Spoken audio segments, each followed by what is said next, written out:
All right, guys, thank you for tuning in. It's Project Mayday, and it is showtime. Okay, we have a special guest today, Jill Engle, who was 18 years in the U.S. Forest Service and is currently a substance abuse counselor. So, hello, Jill. Hello, you two. Hi. So, I'm actually going to let you get started on some of your background with your career. Okay, so I started with the Forest Service when I was 22 years old. I started up in Groveland at Buck Meadows on the hand crew, and I did seasonal work for several years, and then I started applying for permanent positions.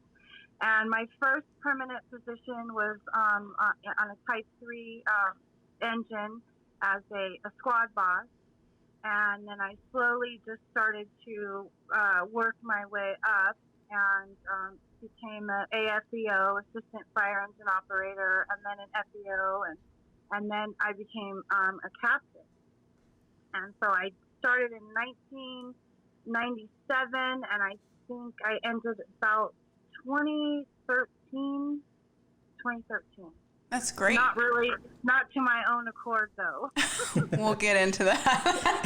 So, with a 95% male career field, I'm sure it was a very big deal being a female, let alone a fire captain. Yes, it was a huge deal. So on the Stanislaus, where I was the captain of my district, the Miwok district, I was the first female captain in 40 years. That's incredible. Oh. Yeah. So, kind of backtrack a little bit. Let's go. When how you grew up. Where did you grow up? Tell us a little bit about that. Okay, so I grew up here in Sonora, and California, and I was raised by my mother. Pretty much, my parents got divorced I was a very young age. My father had started sexually abusing me when I was 4, and that went on for several years. And then I went and told my mother about it, and she made some changes, like at first, and then she was just so young, and she was working all the time, trying to support us girls. And I have twin sisters, and she just she spent a lot of time away from home, so we ultimately had to go back to my father's house every other weekend, and it didn't happen again. However, that's when feelings about myself started to develop. Like a feeling of insignificance, and I wasn't being heard, I felt. And I just didn't think my mom really cared, because if you cared, you wouldn't send me back to that. Exactly. Right. So that started to, become a part of how I looked at myself, if that makes sense. Oh, absolutely. Right, absolutely. Yeah. Yeah. And I think that people just think that it's the job that gets us so in our heads and wanting to do suicide and and all that and abuse, but it's substance abuse, but it's also how you grew up that plays a lot into that, right?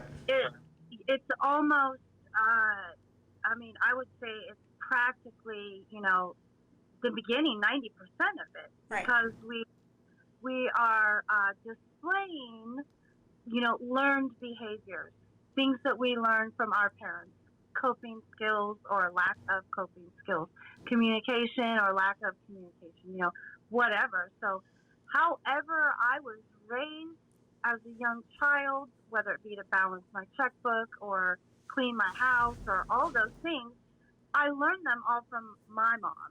And if she was less than, good, bad, or indifferent, right? Those are just the things that I learned, and I carried those over. And both of my parents were alcoholics and or addicts as well, too. And you said, let's talk a little bit about your mom. You said she was gone all the time. So, what did your mom do? My mom was a paramedic for Tuolumne County. So I spent a lot of time raising my sisters, and she was just gone all the time. And I found out at an early age that she was also involving herself in drinking and drugs as well. I remember going upstairs one time, and it was around Christmas, and I went to clean her bathroom, and we put cookies out for Santa, right? And the cookies were in the garbage, but there was a mirror with like white powder. That was like my first. I knew something was, going on. Wow. Yeah. Did you actually see her use? I never did see her use. I did not. I saw her drink. I saw her out like partying with her friends. I saw her be absent. But the most thing that the consequences that I suffered is she was very, very physical with mostly me. After the thing happened with my father, she didn't know how to handle it at all. So she was angry, and she was very, very extremely abusive. And so when we're angry, that's just a secondary emotion. We're operating usually from a place of fear of losing something, or whatever it might be. Fear of I might have to identify with some of the things that have happened in my child's life. So if that comes to the surface, then I might have to do something about it. And my mother, wasn't willing to take a look at that. Mm-hmm. So it's very interesting that she's a paramedic, and your parents get a divorce. You were abused, and you were not protected, truly, as a child. And yet you went into a career to protect not only property, but life. So that's very interesting how that happened. What are your thoughts on why you were so attracted to the fire service? Well, so like I said, from the early age, my personal lie was I was insignificant, and, I wasn't good enough. When we're born into this world, like, despite of what everyone says, we just want to be accepted, and we want to be loved, and we want to be a part of, Mm-hmm. right? So it was very important to me that I be successful, because success to me was what I did. It wasn't who I was. It was my job. Do I have a nice vehicle? Do I have fancy clothes? What is my career look like? Because that's definitely going to get me the most acceptance, is what I thought. So I had gone to school for a few things, and then I had met my second ex-husband, and he was on Crew 4 out of Groveland, and he said, maybe you should come work with us, and I met all the guys, and they're like, no, she can't do it, she won't be able to hang. And I was like, oh, watch. Yeah, you don't know what I've been through. I can hang. Yes. So it was kind of like, it wasn't something that I had grown up and said, I'm going to be a wildland firefighter. It was, I started noticing, like, the people, like, firefighters, they're heroes, and they're amazing, and they're wonderful. And I was like, well, so am I. I'm going to, and once you get that, like, just that taste, that first fire, and it's in your blood, and the recognition and all those things, it's a wrap. It's a wrap, And then you suddenly become super amazing, and you're accepted by everybody, and you're loved, and all of those things. So it just snowballed, it just kept going and going and going. Mm-hmm. So as you're starting your career out, and you're putting in your time, when did you start noticing that, hey, I have issues that are coming up, and I got to deal with them? When did you start experiencing that inner dialogue? Well, it took me actually a very long time. It was so important for me to, like I said, be successful. And when I was the engineer, I had applied for the captain's job, and there was a lot of other things leading up before I ever drank or used. but like, spending lots of money and shopping and not paying bills and whatever to fill the void that was in here. But I just wasn't able to identify with that. As I didn't start drinking really until I had divorced my second husband, and I think I was probably like 32, 33 ish or something, and I had a health issue with an ovary of mine, and I had gone to the doctor, and they had put me on Norcos, and that's where it started. He was like, well, you need to have surgery, and I said, well, there's nobody that can run my station as good as me, right? So I was not going to be having surgery anytime soon. So the summer of 2007, I got completely hooked on Norcos. And at the time, I didn't know you could buy them on the streets or, anything like that. So I had 5 different doctors, right? So I was taking up to 25 to 30 Norcos a day. Wow. Yeah. And then I realized I had a problem, so I went to a local doctor, and he put me on what's called Suboxone, which blocks the neurotransmitters for it. And then I started drinking heavily. I thought, well, I'm not taking pills, so I can drink. One addiction. Logic. Well, Jill, though, going back, so you said you didn't want to have surgery. No one can run your crew. So you said 25 to 30 Norcos a day. Were you still working? Definitely. Wow. Which is obviously a huge safety concern. Do you think anyone knew? I think probably everybody knew, but I just don't think that at the time anybody was maybe willing to address it because we say I was a functioning addict, right? Until Right. I wasn't. And so I had just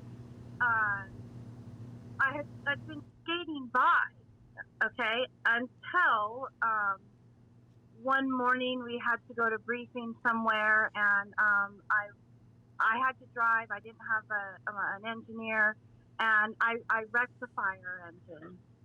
So I ran into somebody, and nobody got hurt, no damage to our engine. However, I tried to pay the guy off, and I gave him, money, and then he wanted more money, and then he called our public information officer, and it just caught up with me. That's when things really started to go downhill, when they're like, hey, what's going on, And I like to talk about this.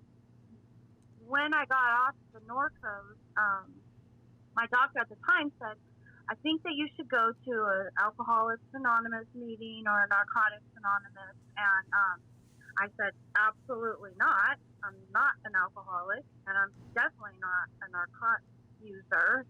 I take pills, right? I don't have, I don't use needles, Right. So I felt like I did not fit the classic, what I thought, description of an alcoholic and or an addict was. And since I was a fire captain, there's absolutely no way that I was going to fall under that category. Right. Change of identity. Right. There's no way a fire captain could possibly have an addiction. Right? Yeah, and absolutely, there's not. But what I've learned over the years is like I said, addiction just does not discriminate at all whatsoever. It doesn't matter how much money you have or don't have, or what you do or don't do. If you have, an allergy of the body and a chemical dependence, you continually do something in spite of negative consequences. That's what addiction is. So I wasn't aware of it, and I didn't think I fit the criteria, so I was not willing to take a look at it. Gotcha. And you said things were snowballing after that, that initial kind of meeting with the public relations, incident. What other stuff was snowballing? What happened? Was it in your personal life as well, or was it just staying in your professional life? Oh no, it was totally in my personal life. I had, in addition to fighting fire, I'd been to Glamis, the sand dunes. The Bureau of Land Management ordered me up as an EMT 4 times a year. I'd go down there for a week, and basically I would just scoop up bodies. And I've had, decapitations. I've had, whatever it is that you could possibly imagine. I was involved with that. And, critical stress debriefing wasn't a real huge thing. It was, just kind of starting. However, that was also not going to be an option for me because I could handle it. Right. The arrogance, right, of public safety. Yes. I didn't need to talk to anybody because I thought that by going to, the bar was processing everything that I had seen for that day. So I started really numbing myself and not dealing with any of those things. My coping skills, mechanisms, identifying my feelings, that just wasn't an option, and it certainly, I felt it wasn't an option in the field that I was in because I didn't cry. I wasn't going to cry, and there would be times where we would go out all night, and then I remember having a guy with a back injury, and he was throwing up, and I'm throwing up right behind him and trying to cover up the vomit with a Pulaski, because I just couldn't deal with it, and I didn't even know I couldn't deal with it. For number one, I just didn't have any idea, So everything in my life started to fall apart. Everything, my home life. I was diagnosed with a lung disease. I had, went to a local psychic lady, and I thought that she could help me out. And, she told me I had demons, and she borrowed $1,500 and then took off and left. So I was really angry, and I went over to the psychic place, and I busted out all the windows, and I ran over the psychic sign, and that's when I got my first felony.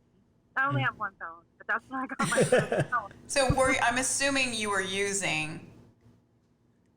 Well, I was drinking. I wasn't using any pills or anything, but I was drinking. I was not drunk or had alcohol in my system when I did that. I just had anger issue because I didn't know how to process everything that was going on in my life and everything that I'd seen all those years and the PTSD. And it just, if we don't deal with it and we continue to stuff it, it's just like anything else. It's going to come out. So you kind of exploded in this moment, this irrational moment of just fury and rage. At this time, were you still a fire captain? Yes. Oh, yeah. Yes. I was, and they came to my house. They said, we heard the windows breaking. Someone called 911, so forth, and they came to my house, and I denied it because I couldn't tell the truth to save my life. All right, that's accompanied with addiction, and so I lied, and they left. They took some pictures and they left. And I remember sitting outside drinking. And I thought, well, they don't catch me. Okay, well, they caught me because I had ran over the sign, so there was paint transfer from my truck from the sign, right? Yeah. So I'm at work one day, and dispatch calls me, and they said, Captain 14, can you place a phone call to dispatch? And I said, of course. And they called me, and they said, there's a bolo out for you. And I was like, really? And so I found out, well, it was to be on the lookout for Tuolumne County's Most Wanted, which is me, for felony vandalism. Jeez. So at work, you find out that you are Tuolumne County's Most Wanted. So what, I mean, you're a fire captain, so then what happens? I'm assuming chain of command, I mean, what happens? Well, the first thing I did was I called an attorney, right? That was the first thing. I went and I hired an attorney. I was very secretive, okay? They just said that there's a be on the lookout for you. And so I contacted the attorney. He called the court. And I didn't have much time. I had court the next morning. And so nobody really said anything. I was like, that's weird. You know, be on the lookout for me, you know, like, that's just really weird. And I wonder why. yes. So I played it off. And that very night, though, Ptolemy County Sheriff came and picked me up at my house. And I went to jail.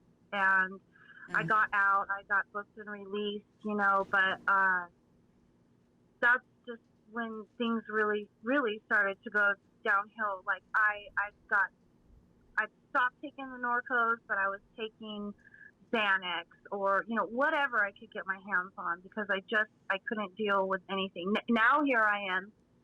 My identity's about ready to be destroyed, possibly.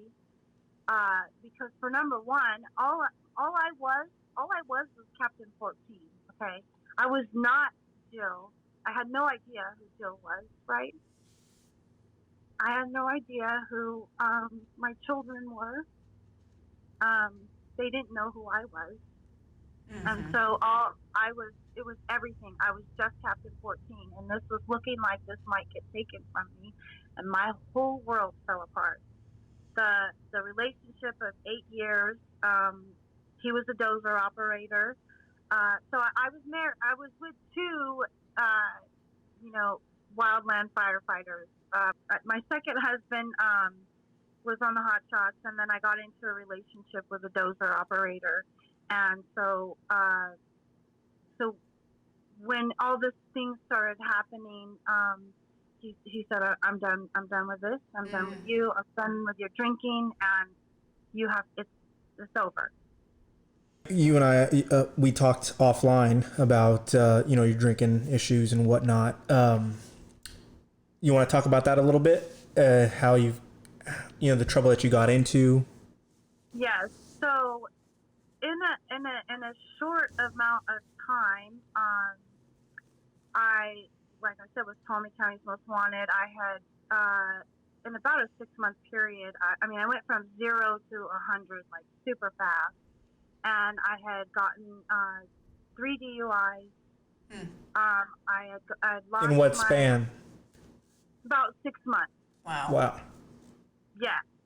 So I was Ptolemy County's Most Wanted, 3 DUIs, and I was on the verge of losing my job. And so my relationship had ended.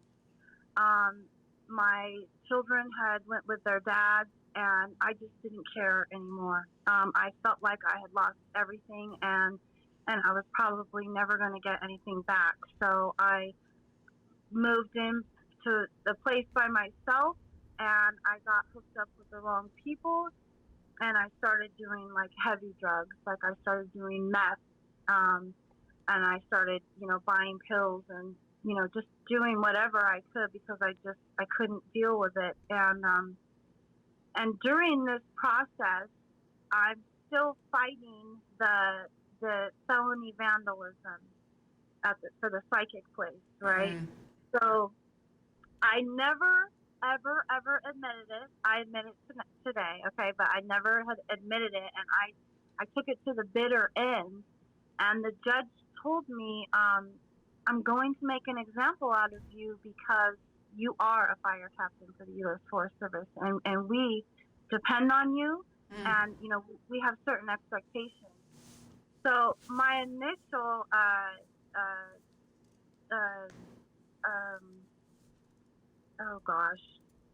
reaction? No, my initial offer was 3 years in prison. Wow. Yes, and I was really upset because I'm like, yeah, I'm not going to go from fire captain to prisoner. yes. I fought it.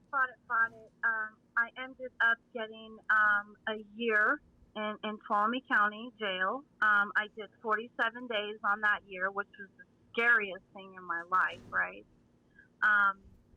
I was put on felony probation for 3 years, and the first couple of years of the felony probation, I could not keep it together. I had violations of probation. I was in trouble, for not showing up. I couldn't test clean to save my life. And during all this, I still was not at a place to admit that I had a problem. Okay. And so I ended up doing a behavioral intervention, and, my pride and my ego, I would go in there and I would say, I'm not an alcoholic or an addict. I'm in trouble for vandalism, And really, we got down to it, and obviously, I made poor choices behind alcohol and or drugs, and I started to identify with being an addict. Before that happened, I'd lost my home that I moved in by myself. Like, it just got really bad. The disease of addiction is progressive, right? It's morbid, all that stuff. So I did things that I said that I absolutely would never do. And one of them was putting a needle in my arm. And I was on the side of the road in Jackson, and I'll never forget this. I did a shot, and I got cotton fever, and I fell asleep. I was laying in like a field, and I fell asleep, and I had a dream that my kids were in the engine driving by, and they were saying, "There's our mom. She's a junkie now." Wow. Yeah. So I went to some friends, and I tried to get it together, and then I just couldn't. And the one good thing I had going for me is I remember at some point I did have a pretty normal life. Yeah. And I had a good job, and I had nice things, and I had my children, and I kept on remembering that. And so my daughter came down and picked me up from some drug house and took me to the homeless shelter in downtown Sonora, and I started attending meetings. So your rock bottom obviously was IV drug use, and your daughter, if she didn't take you to that homeless shelter, what do you think would have happened? I would have got there anyways. I was done. I was finished. I didn't want to live like that anymore, and I had this hanging over me, this felony probation. I had this program, and I was going to go to prison if I was not going to do what I was supposed to do. And then I kept thinking about my children, like, gosh, I'm not breaking any type of cycle if I'm allowing this to continue to go on. And so then my children are going to have to break the cycle, and I needed to get into the solution, and that's what I did. So what was that solution? Well, the solution for me was having my daughter Danielle drop me off at the homeless shelter, and I started attending AA meetings. And I remember my first AA meeting, I had a bottle of vodka in my pocket, and I walked. I walked in there, and I heard these people say, "I'm a grateful alcoholic." And I thought, how in the hell can any of you be grateful? I am at a homeless shelter. I have given everything away. I'm not in contact with my youngest, who's now 18. I have a black Adidas bag with a few clothes. How can you be grateful? Yeah. And for once in my life, I shut my mouth.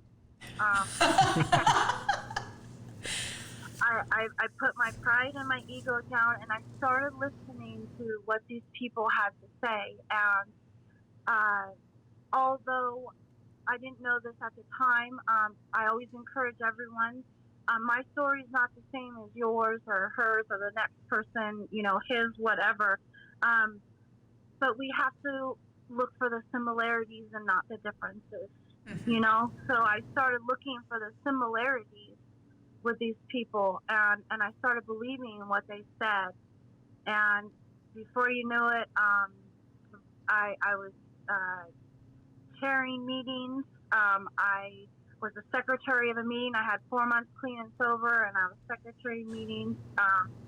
During this time, I was 2 months sober, and my mother had committed suicide. And only thing I knew how to do was go to a meeting. Wow. So you learned a new normal. Yes. Wow. That's an incredible story. Yeah. For sure. So you broke a generational curse, right? Public safety mother who sedated herself, right? Numbness, don't feel. And it would be very difficult. Your mother who's not nurturing and is numb, right? Never home, shift work, always working overtime. And when she is home, drinking what you saw as a child, that was your example, following that same pattern. And now you're leading meetings. I mean, full circle. Yeah, so talk more about the, post-traumatic growth of things. So talk about, you started, being the secretary at meetings and whatnot, and now what are you doing? I know you're involved in helping other people with the same issues, that, Bree and I have dealt with and yourself have dealt with. So talk more about what you're doing now. So I am a substance abuse counselor at a treatment facility in Arnold, Turning Point of Arnold. And most of my clients are UPS drivers, they're FedEx, they're union workers, they're highway patrol, they're state troopers, and they're working class professional people that just struggle with alcohol and or drugs because of PTSD or traumatic, whether it be work related or from a childhood. So we get down to the bottom of why do I continue to drink or use when it has these negative consequences. And we can identify, that it's not your fault. If something bad happened to you or your upbringing, it doesn't have anything to do with you, okay? And so we teach them coping skills, communication skills. We get to the bottom of why am I really feeling this way? What's really going on? Being able to identify with your feelings, admitting that you might have a problem, it does not make you weak, at all. The strongest thing that I probably ever did in my life was to admit that I was an alcoholic and an addict. The first step to Alcoholics Anonymous is I am powerless over alcohol and my life is unmanageable. That was very hard for me to grasp because I didn't like the word powerless. Weird, yeah. Right. But when I admitted that I was powerless over my addiction, then I took all the power back. And so we just, I just assist people with just changing their lives. They tell us in the program of Alcoholics Anonymous, we only have one thing to change, and that's everything. Yeah. So how does someone get in touch with you? If the viewers that are watching or listening, they're interested, they want to talk to you, but they don't want other people to know about it or whatnot. How do some first responders get hold of you? It's Turning Point of Arnold, and that is 209-822-3117. And we'll also provide in the links below for sure. Okay. Yeah. So, what would be your message to other first responders about addiction, or PTSD, if you could tell first responders one really good piece of advice just from your own personal experience, what do you think it would be? It's okay to feel, right? It's okay to feel. We have to try our very best to base our decisions on facts and not all of our feelings. It's okay to communicate. We need to communicate. We have to get this off of our chest, okay? Because we also say we're only as sick as our secrets, right? Yeah. We're not perfect. We don't have to be perfectionists, okay? That's another trait I have is I'm a total perfectionist, right? We make mistakes. We're allowed to make mistakes. We have feelings. And being able to identify these things, doesn't make us less than.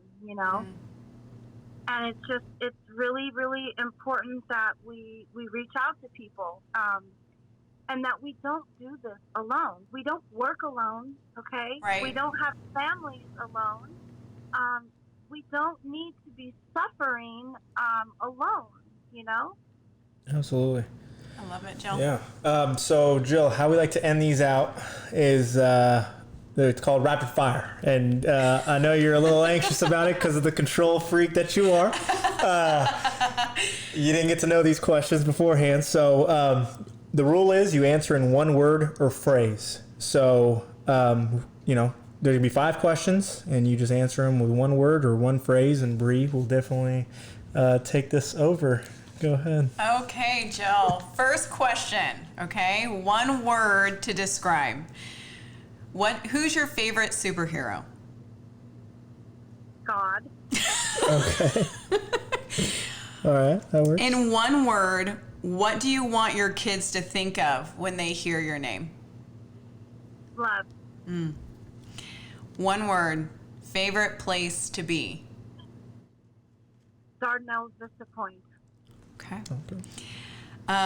Who is the most important person or most inspiring person in your life? My children. I thought you was going to say God. Yeah, I got okay, and Well, I already said yes, you're right. God. Okay, and what is your favorite quote? One day at a time. That's right. Oh, I love it, that's Jill. beautiful. Jill, thank you so much for coming on. When I think of a strong woman, you are definitely going to be the one to come to mind. I know this is our first interaction together, and it's definitely been a blessing to me hearing you speak. And hopefully, if the people listening want to call you, and I really, really encourage that you do. Jill's an incredible person. So again, Jill, thank you so much. Hopefully, we'll have you on again if you're willing. And we'll talk about more. Hopefully, you got some more vandalism stories. No, I'm just kidding. But anything else, Bree? No, I thank you so much, Jill. Incredible journey of, we talked about identity from hero, right? That's how you identified, to hitting rock bottom, to now being a hero again by mentoring other people, and you're saving lives in a different way, which is beautiful. And something you told me, and I do want to end this on because I loved this quote that you said when we talked offline, was your mess turned into your message. So thank you. Thank you so much. And that's all right, guys. Thank you for tuning in. This is Project Mayday. Call out.